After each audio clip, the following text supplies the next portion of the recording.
Now, one reason why you need to rejoice, because every day, not unless you dead, it gets worse and worse. With niggas out in the damn street, niggas on TV, the goddamn cracker, and just everyday life should be, you should be tired of this shit by now. And I guarantee you, it's worse now than it was in December. It's worse then than it was last summer. It gets worse every day. In the mere fact of you even going through this particular part, let you know that it's getting closer and closer. You understand what I'm saying?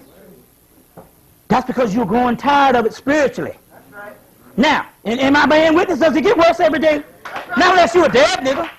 It should get worse every day. You know, we got a bunch of happy people out here, but that's the dead people. But people that's been in the consciousness, it should be agonizing. You understand what I'm saying? It should be agonizing. It should be to the point where, as you ever get to the point that you don't even want to even fuck around with people. You ever get to the point the damn phone ring and you don't even want to, you say, wait a minute. And in the spirit, last week, my brother ordered me a caller ID. Not for the conscious people, but for the niggers. You know what I'm talking about. Let's not be funny with the mess. But I'm talking about, and we're not looking down on people.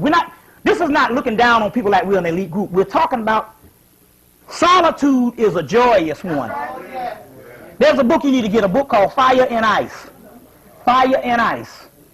A little green book called Fire and Ice. It's talking about this Germanic secret society from Germany.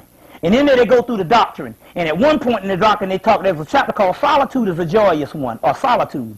Which means a certain time when you grow in spirituality, you got to cut yourself off from society. Not from the people in the street, not from necessarily the bourgeoisie, but all of them Negroes.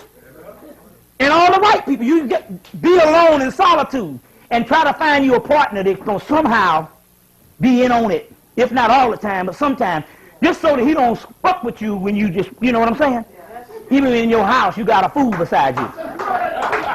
It's best to be alone. It's best to be alone than to be a damn lunatic, and it's becoming more. And this is not. And see, this is the thing too. And it has nothing to do. It has nothing to do with the male or female thing. It's just as bad as you can't find a female if you're a male. If it's gonna be down, it's best not to be around them. They say, well, there ain't enough males out here. And there ain't enough nobody out here. You see what I'm saying? Ain't enough, you see what I'm saying? So yes, the females verbalize it more. You see what I'm saying? The niggas are flop, but it's not enough anybody if you seriously conscious. You understand where I'm coming from here? Does it get to that point that you don't even want to be around people? You see what I'm saying? Whereas you start enjoying being by your damn self.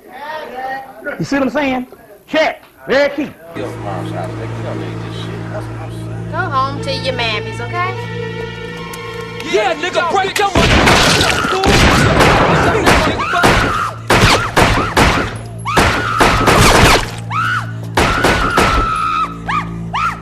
Bitch, shut the fuck up before we blast your ass too. Shut the fuck up. Hey, homie, you need some help?